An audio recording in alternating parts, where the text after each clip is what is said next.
تەنها بەناوی خوای بەخشندەی میهرەبان مانگی پڕخێر و بەرەکەتی ڕەمەزانە و هاوکاری و کۆمەچەکانی ئێوە بۆ دەستگای بەخشین بەردەوامە و دەستگای بەخشینیش دەگەڕێت لە نێو هەژاران و نەداراندا بۆ ئەوەی سفرەوخوانیان ڕازاوە بکات. ئەمڕۆ لە شارۆچکەی تەختەق بە هاوکاری نووسنگەی ئەوروپای دەستگای خێرخوازی بەخشین 100 کارتۆن خۆراکمان دابین کردووە. ئومێد دەکەین هاوکاری و کۆمەچەکانی ئێوە بتوانێت سفرەوخوانی هەژاران و نەداران ڕازاوە بکات و دڵیان خۆش بکات.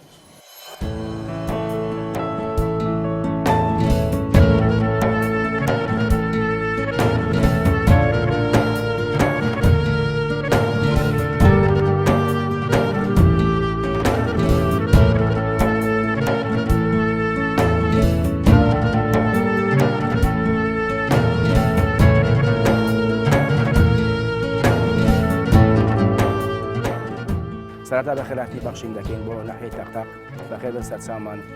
بەڕاستی دەتوانم بڵێم بەخشین خزمەتە چوای بە خەڵکی هەژار و کەم دەرامەت کردیا بە هیچ شتێک پاداشی نادێتەوە. ئێمە لێرەوە سپاسی کوردانی ئەوروپا دەکەین کە هەستاون بە ئەو سەبەتە خۆراکەی بۆ بەرنامەی بەخشینیان ناردووە بۆ ناحیەی تەختەق. ئەمە لێرە دەی ماڵن ئەوە بخوای گەورە خێریان بنووسی.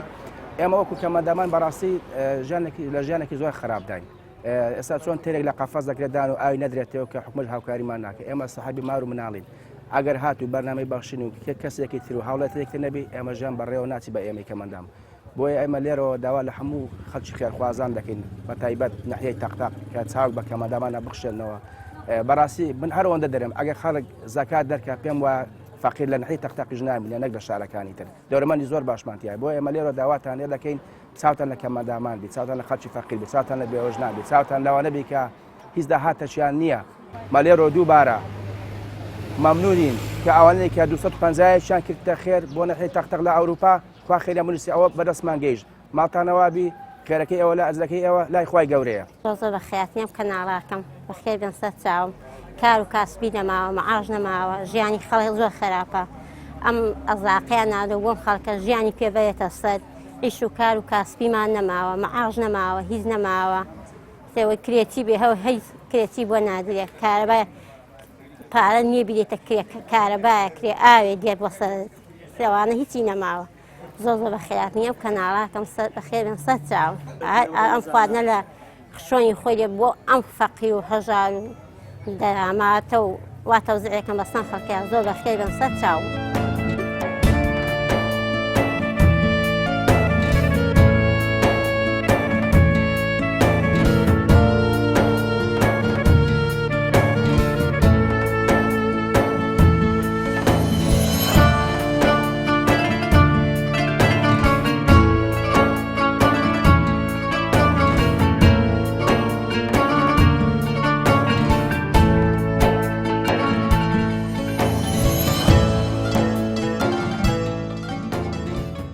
بەخێر بێت سەر چاو خۆتان و کەناڕەکەتان بەرەوەڵاوە دوو مانگا ئەو عالەمە کەرنتینە کراوە لە مارەوە هەمی برسی هەمی تێنی بێمەعاش بێموچا خۆم سێ سەر خێزانم کوڕمم سار چۆتە زانکۆ دینارێ مەعاشم لێ خێرخواز دوسێ مانگ پارەکەی داوە یەکم لە مارەوەیە خۆم لە قوستانم ئەنجا ئەو عالەمەیان گشتی کەرنتینە کردو لە مارەوە گشتی برسی تێنی کاکە خوا هەر ناگرێ بیکەن لە ڕاهی خوا هاوڕێکمان لێ دەنەوە ئەم خواردنە شاتەوە بۆ فەقیر و هەژار خوا خێر ئەو کەسە بنووسێ خوایە خوا پاداشتی بداتەوە خوایە خوایە بێتە ڕێ بەخوای باوکەکەی باوکم فەقیر و هەژارەکە خێرخوازەکە باشترە قەدری خەرکە گرن یارمەتی خەرکە دەن بە پارە بێ بە خواردن بێ کۆمپانیا معاشێکە نییە کەم نییە هەموو شتێک بۆ بۆ ئەو شتێک بە کەمی دێ ماگانە ڕۆژانە نەچیدام دەغایبتەدەن لەو کۆمپانیا بەس واخەر خۆرزین بڕاز بێ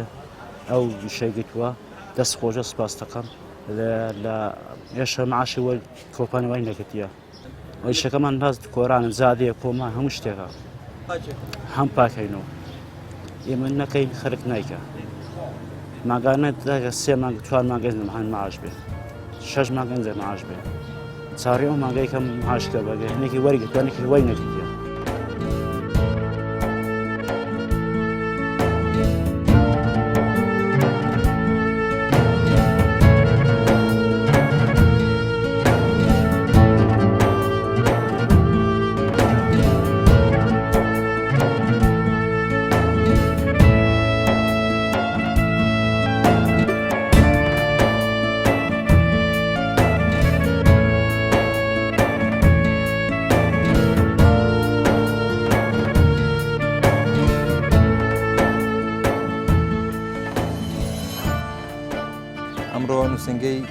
تەختاقی خێرخوازی بەخشین بە هاوکاری نووسنگەی ئەوروپا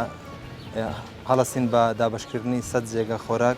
لە شارۆچکەی تەختەق بەسەر خەڵکی کەم دەرامەت و خەڵکی کەمەندام و خاوەن پێداویستی تایبەت و هەتی و ئەنواعی زۆر خەڵکی تێدایە زین بە دابشکردنی ئەوە و دیارە لە هەموو خەڵکێک ڕۆنەکە ئەم وەزعی ئێستا بە تایبەت خەڵکی هەژار زۆر وەزعی تێک چوە بەهۆی ئەم کەرنتینەوە بۆی ئەم نەخۆشیەوە بە تایبەتتر و خەڵکێکی هەژاری زۆر شێ لە شارۆچکەکەمان لە تەختەقە و شارۆچکەیەکی بچووکە دیارە ئێرەکە کار و کەسابەتی کەم تێدایە خەڵکی فەقیری زۆر لێیە خەڵکێکە تەنها ئەوەی پیشەی هەبێ فەلاحەتی یان شتێکی ئەوە کە ئێستاش ئەو بژێوی ژیانەوە بە ئاسانی دەست ناکەوێت کرێکاریش نەماوە بۆیە داوا لە هەرچی خێرخوازێک کە ئەم ڤیددیوە دەبینی خۆ لە هەر شوێنێکی ئەم دنیاە هەیە ئەگەر مسلمانیان ئەگەر مسلمانی ژنێ خاوەن بەزەیە داوای لێ دەکەم کە بتوانێت هاوکاری بەرنامەی بەخشین کە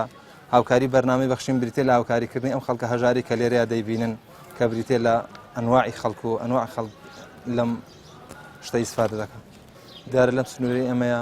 کۆمەڵی خەڵکی هەژاری زۆری تێدایە بەڵام ئەگەر بڵێن بە 100 جێگە خۆراک لێرە تەوزیعکردن بە تەئکید بەشی هەمویان ناکات دەکرێت بڵێن بە سەدان و بە هەزاران خەڵکی تێدایە کە هەژار و مستحقە بەڵام ئەو ئێمە هەڵمان بژاردە جەدولێکە ڕێکمان خستووە ناوی 100 کەسێکە خۆمان بە مستحقترمان زانێ و لەوانەی دیکە ئەگەر نا خەڵکێکی دیکەی زۆری تێدایە بۆیە پێویستمان بەشتی زۆرترە بۆی هاوکاری هەم خەڵکەکەی پێ بکەین سوپاس و پێزاینم بۆ نووسنگەی بەخشینە لە ئەوروپا کە لێەوە خەڵکی تەختەخیان لەبیر بووە کە لێەوە کۆمەڵێک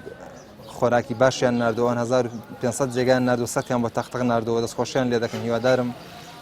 خی گەورە نمونیان زیاد بکات و بتوان زیاتر هاوکاری خەڵکی بکەن بەخشین بە هاوکاری و کۆمەچەکانی ئێوەی خێرخواز و بەخشندا چ لە هەرێمی کوردستان و چ لەو کەسانێکەوە سەردانی دەروی وڵاتیان کردووە و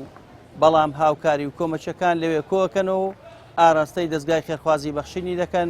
بەخشینیش بەو هاوکاری ئەوان و ئێوەی خێرخواز لە هەرێمی کوردستان دەکاتە دیاری هەژاران و نەداران لە سەرجەم شار و شارۆچکەکانی هەرێمی کوردستان وەک بینیتانم ڕۆ لە شارۆچکەی تەختەق 100 خانەوادەی هەژار و نەدار و خاوەن پێداویستی تایبەت بۆی هاوکاریەکانی نووسنگەی بەخشین لە ئەوروپاوە دڵیان خۆش بوو سفریان ڕازاوە بوو هەر کات ئێوەی خێرخواز دەبەخشن بێگومان بن لەوەی ماڵە هەژارەکان نەدارەکان دڵخۆش دەکەن و ناڕەحەتی و ناخۆشەکانیان ئەگەر بۆ چەند سات و چەند ڕۆژێک بێ لەسەریان کەم دەکەنەوە بۆیە هەرگیز ئێمە ماندوو نابین مانگی ڕەمەزانە و دەرفەت لە بەردەممانە خێر و پاداشتەکان زیاتر شوێنی خۆیان دەگرن و هەژار و نەدارەکانیش لە مانگی پڕخێر و بەرەکەت زیاتر چاویان لە دەستی ئێوەی خێرخوازە هاوکاریەکانی ئێوە دڵی خەڵکانێک خۆش دەکات کە ساڵانێکە چاوەڕوانی هاوکاری و کۆمەچین و لە دەستگای خێرخوازی بەخشین ناویان تۆمار کردووە بۆیە کاتێک ئێوەی خێرخواز و بەخشندە ئەبەخشن هەژارەکان دڵیان خۆش دەبێت ئەگەر بۆ چەند ڕۆژێکیش بێت بۆیە کاتێک خێرخوازان لە سەرجەم شار و شارۆچکەکانی هەرێمی کوردستان و لە وڵاتان هاوکاریەکانیان ئاراستەی دەستگای خێرخوازی بەخشین دەکەن بەم شێوازە وەک بینیتان 100 ماڵ لە شارۆچکەیەکی وەکو تەختەق دڵیان خۆشە بێ و سفریان ڕازاوە ئەبێت تا ئێوە ببەخشن دڵنیا بن بەخشین بەردەوام دەبێ و هەژاران و نەدەران دڵخۆش دەبن تا پرۆژێکتری پێتان شاد دەبین و بەخوای گەورەتان ئەسپێرین هەرشاد و کامەران بن خواتان لەگەڵ